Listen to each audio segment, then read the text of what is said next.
So step number 1 is read and sign the citizen's petition. Step number 2 is disseminate the information, the web link. Tell everybody you know. Put it out in your office. Get your patients, your friends, your neighbors, your suppliers to sign the citizen's petition. And your suppliers, the companies that you use, are going to tell you that you're out of your minds. They will tell you that Codex is not a problem. And they will tell you, anybody here have a dog? Okay. Dog owners know that you ask a dog to heel, sit, down, stay. That's Codex in this country and worldwide.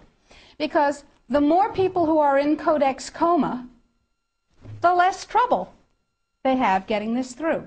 So the NNFA, anybody here ever heard of the NNFA? Everybody's heard of the NNFA.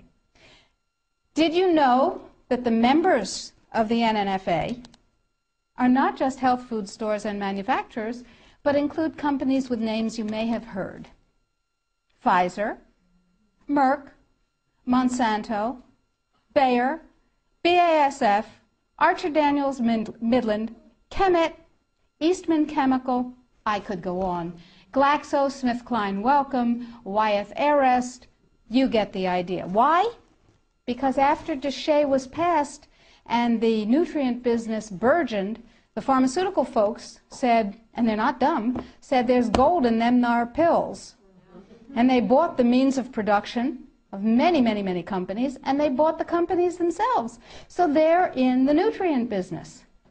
What better way to kill the nutrient business, which is not nearly as profitable as the toxic chemical drug business, than to take it over? Works every time, right? CRN. Anybody here know about CRN? Council for Responsible Nutrition. Same members. They have lots of multi-level marketing companies. Same members.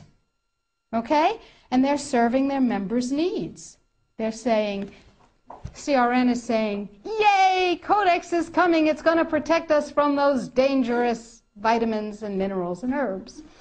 And CRN is saying, it's fine. Go to sleep, lullaby, and good night. Everything's fine.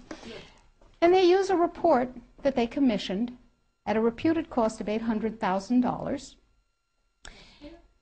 A report Sidley, Austin, Brown, and Root, a law firm in Washington, wrote a report for them.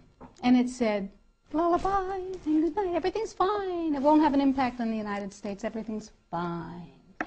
Sidley, Austin, Brown, and Root has one major client whose name you might know, Merck. Now, it's entirely possible that NNFA just did a spectacularly bad job of due diligence, or not. Anyway, the report says everything's fine, everything's dandy, no problem, we've got DSHEA. Yes, sure we do. Now let's talk about Australia. Remember, 5 laws before Congress to overturn DSHEA. And you can write to Congress on the website. The click of a mouse. I call it riding the freedom mouse. It's called security. Now, Congress uses a multiplier of 13,000 to 1. Every email, fax, phone call, letter. Don't write letters. They get decontaminated. They never get to Congress. Every email, fax, and phone call counts as 13,000 constituent opinions. They figure that if you write a letter or send an email, there are 12,999 lazy lunks who can't bother to get to the computer terminal to do the same thing, but they feel the way you do. Interesting. That's power, my friends. That's power. That's 13,000 to 1. So suppose we have 1 million people. Suppose we have 10 million people. Suppose we have 100 million people saying, don't you dare. Now, Congress has one rule above all others. Anybody know what it is? Get reelected. That's the primary rule, the prime directive, as Isaac Asimov would have called it. The prime directive is to get reelected. Now, DSHEA was passed, you may remember, by unanimous congressional consent. Was that because one morning all members of Congress woke up and said, I see the light. Nutrients are better than drugs. No, they said, oh, if I don't go along with this, I'll never be reelected to anything. You remember critical mass. Remember, we were out on the streets and we were up on our hind legs and we were making noise and we were rallying and we were writing letters and we said, don't you dare take away my health freedom. Remember? And we won.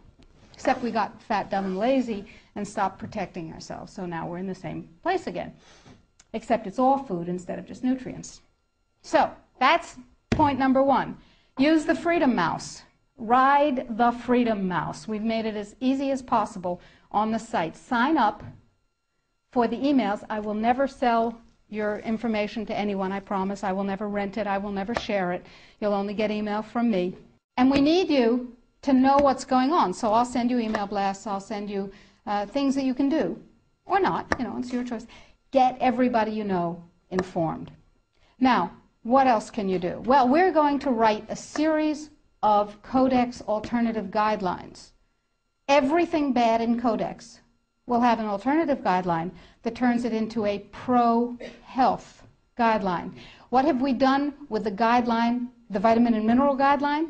You can see that because we have a markup copy that has their guideline crossed out and ours written in on the website. It's right there.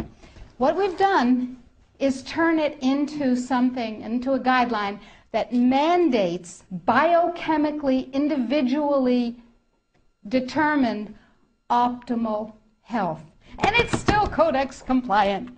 So we said, okay, now we need Congress to adopt this.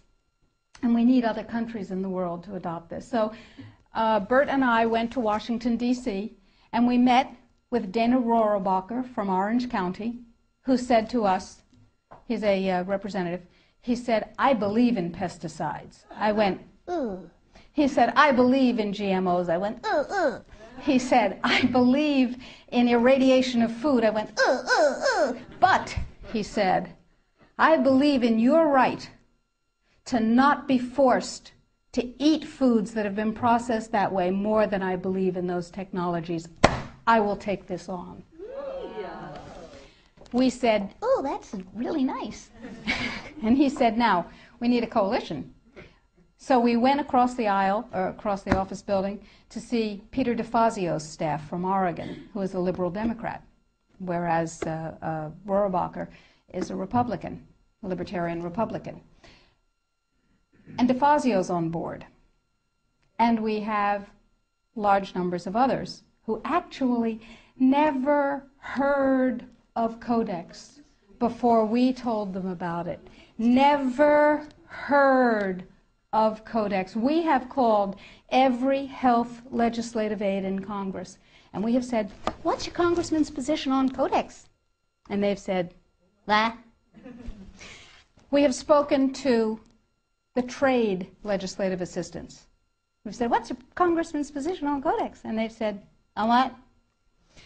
They don't know. We had a congressional briefing set up on the 20th of September. I was going to address Congress. Tell them about it. I thought that was cool. 10 days before, it became a briefing on something else. Another freedom click. You need to write to Congress on the site and tell them that they need a congressional briefing, by God, and tell them you want me to brief them.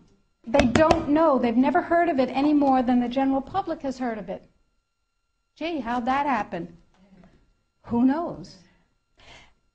Every negative part of Codex can be overturned by a guideline, a regulation, or a standard that is positive. So we need your help, because the United States leadership in this guideline and all the positive guidelines to follow is what's going to literally save the population of the planet and save your jobs and your children and your families and mine. Thank you.